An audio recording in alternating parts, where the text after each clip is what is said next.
Welcome to the conversation on Young Turks, Michael Shure, and I am really delighted today to be having a conversation with Ti-Hua Chang. Ti-Hua is part of the Young Turks family. He works for TYT Investigates as investigative correspondent. But for me, as someone who has watched news his whole life, I watched Ti-Hua in New York covering the city, covering Rudolph Giuliani most especially. And so, Ti-Hua, it's really great to be able to interview and have a chat with you here on the conversation. Thank you so much. Although Rudy Giuliani is certainly a conversation piece now. He is, and I don't think 11 minutes is enough to cover the former mayor. But yeah, he is a conversation piece. But you had that conversation going for quite a while before anybody was really analyzing, why people might be sort of have the wool over their eyes when it comes to Rudy Giuliani. So interesting stuff that you did early on around 9/11 as well. Let's talk though about the issue of the moment as you're covering it, which is climate. And the fact that it's not really an issue of the moment when it should be. What are you finding in terms of an intransigence on moving forward any kind of legislation on climate? Well, right now, my piece, basically, which is in TYT Investigates, asks the question, which has a simple and complex answer: why is there no green stimulus money? If we've got literally trillions of dollars being spent for the economy, and not 1 cent has gone to save the environment, to stop the climate crisis, you've got to wonder why. And the simple answer is because Donald Trump is president of the United States, and he's anti-environment and pro-business, and especially pro-fossil fuel, in particular oil industry, especially those who donate to his campaigns. That's number one, and also Mitch McConnell in the Senate not allowing anything to go through. That's the simple answer. The complex answer, though, is something that's scary to some Democrats, and that if you pass any kind of climate change legislation and it becomes law, or even propose it, there hasn't even been a major proposal, that if you do that, Trump and the Republicans will be able to then use it as an easy talking point against Joe Biden, against Democrats. In particular, they're saying Mark Lotter, who is the director of the strategic planning for the Trump campaign, actually just put out a few days ago a tweet where he listed all the things. He said the supposed Biden agenda. Number one, we've heard before, higher taxes. Number two, more regulations. And number three, Green New Deal. And Donald Trump himself on June 5th talked about the Green New Deal, saying it's stupid, and bragged about having a wonderful environmental record, which is a complete lie. And then, so they've already begun attacking the Green New Deal. And there are some Democrats who believe if they're able to do that effectively, it could actually, convince voters in swing states and the belief is that the Republicans and President Trump would use gross exaggerations, lies, saying things like, oh, with Green New Deal, you won't be able to own a car. With Green New Deal, you won't be able to fly anywhere. And those gross exaggerations, some Democrats feel, could convince voters in swing states not to vote Democratic and vote for President Trump and reelect him. And as one Democrat pointed out to me, who did not want to be identified, he said, if that happens, if President Trump is reelected, there's zero chance for any environmental change. In fact, it's going to go more the other way, which has been his record so far. Yeah, and even recently in Alaska, I mean, they seem to be putting aside any kind of protection for Alaskan land. The politics of that are interesting because gross exaggerations, you could say, are why Donald Trump is in the Oval Office in the first place. It is how he has operated from the Oval Office. Something like the Green New Deal, climate change, these are issues that poll really well for Americans. I was all over the country during the primaries until I couldn't be anymore. And everywhere I went, it didn't matter what state it was, Democrats were talking about climate in a way that I hadn't heard them over several years talk about it. It used to be the kind of issue that, oh, it's down the pike. We as Americans, we vote these pocketbook issues about what's happening right at this moment for us, and climate change is in the future for us. Something changed where people know about it and talk about it now. Why is that not hitting Capitol Hill yet? Is there still a fear that it's a third rail issue that they don't want to be labeled about, get Trump out of there and then do our business? Are you convinced they're going to?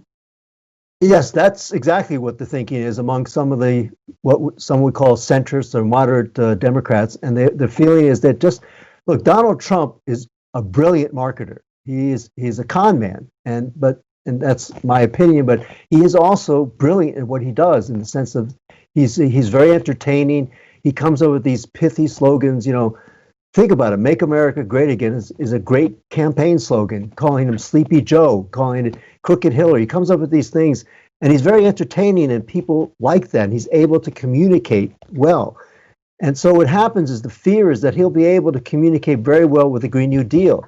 He'll make up something, and also Alexandria Ocasio-Cortez, extremely popular with progressive Democrats and young people, is also a lightning rod because she's a Democratic, self-proclaimed Democratic socialist. That one word, socialism, which is, by the way, what the Republicans used in the 1930s when Roosevelt came up with Social Security and unemployment insurance and all that. They also called that socialism, which it is to a degree. But if you break it down individually, people accept it. But if you call it socialism, a lot of people in this country don't accept it.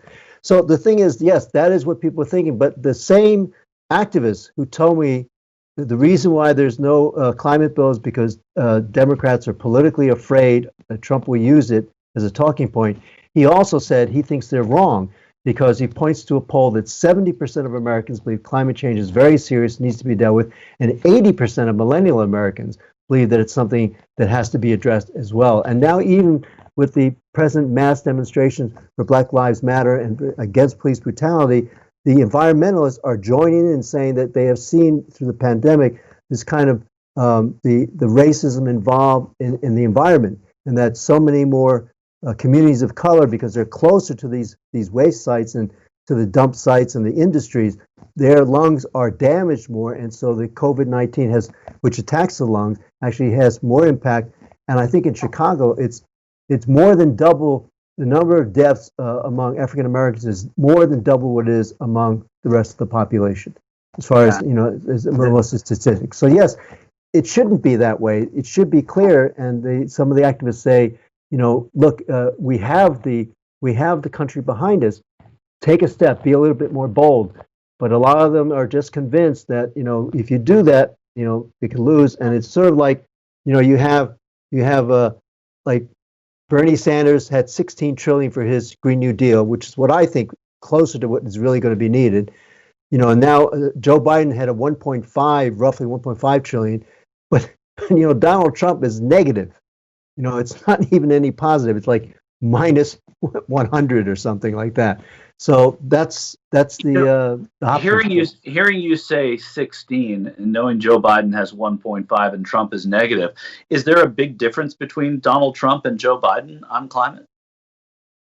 I think there is. I mean, that's my opinion. And, like if you have, I agree that if Donald Trump is president in the next 4 years, there will be nothing done for the environment from the worst polluter in the world, and that's the United States. I absolutely agree with that. And so even if it's 1.5 trillion, Joe Biden, because Alexandria Ocasio-Cortez is working with John Kerry to revamp his green program, I think you'll be seeing that probably after he gets elected, those numbers will move. But you know what? At this point, Donald Trump is minus 1.5 million or minus 10 trillion. I mean, that's the reality of it. And so it's sort of like if you're a Bernie Sanders supporter and then you say, well, Joe Biden's not good enough, and then you stay away and you help elect Donald Trump, that's what happened in 2016. So have you found, and I guess I'm asking your opinion here, but is there some wisdom in this posture politically, saying, you know what, let's not push this thing now, if it will be something that the president is going to use to divide the country in an election as a wedge issue. We all know how those work. And usually the country comes around to those wedge issues. You look at civil rights, you look at gay marriage. There's so many of them. Perhaps climate will be one day. But are we better off doing that plan and then allowing Donald Trump to lose and then moving on with climate? If that would actually happen, I think the answer is yes. But I'm not sure that's necessarily the way it has to go. For example, that whole poll, if there were some bold Democrats who would say, hey, listen, you can say whatever you want to say, but we have to deal with the climate crisis, and this is what we believe, then you might also bring in a lot of the millennials to vote as well. I mean, they may already be coming in. I mean, I have not seen, I'm not privy to those intense focus groups and those polls. But if the millennials are coming anyway, then maybe you do wait. But if they're not coming because of this climate position, then somebody needs to, take a stand. And at least, to me, if I were in charge, and I'm not, I would say at least try something. And it's a tough time to be in a position to show passion because of COVID, because you're not able to campaign, you're not able to do town halls on climate, you're not able to make it a focus in that way. So I have a little bit of sympathy for the people that are trying to do that in this particular election. Joe Biden. But we've had mass demonstrations for Black Lives Matter. We have, and so maybe maybe which is not great for science of the pandemic either, but at least most of the people there are wearing masks, at least the ones I saw in New York City. But, maybe you need to have everybody spaced out 6 feet and then have a I don't know. But the point is, there is bold action not smart. And I think bold action is always smart. But that's the opinion of somebody who's never been elected to anything. So. Well, I think those are good words to leave this on. Bold action is always smart, and that's Ti-Hua Chang, who's always been smart and very smart on the issue of climate. So you should check him out at TYT Investigates. Read what he has written. And yes, you'll see Alexandria. If I could pitch for it, you'll see like Alexandria Ocasio-Cortez on the cover. So go to TYT Investigates and get my numbers up. All right, yeah, come on, help Ti-Hua out, and I mean. It's AOC, folks. If she's not going to sell articles on TYT, she's not going to sell them. The TYT Plus app is now available on iOS and Android. Download to get more TYT content at tyt.com/app.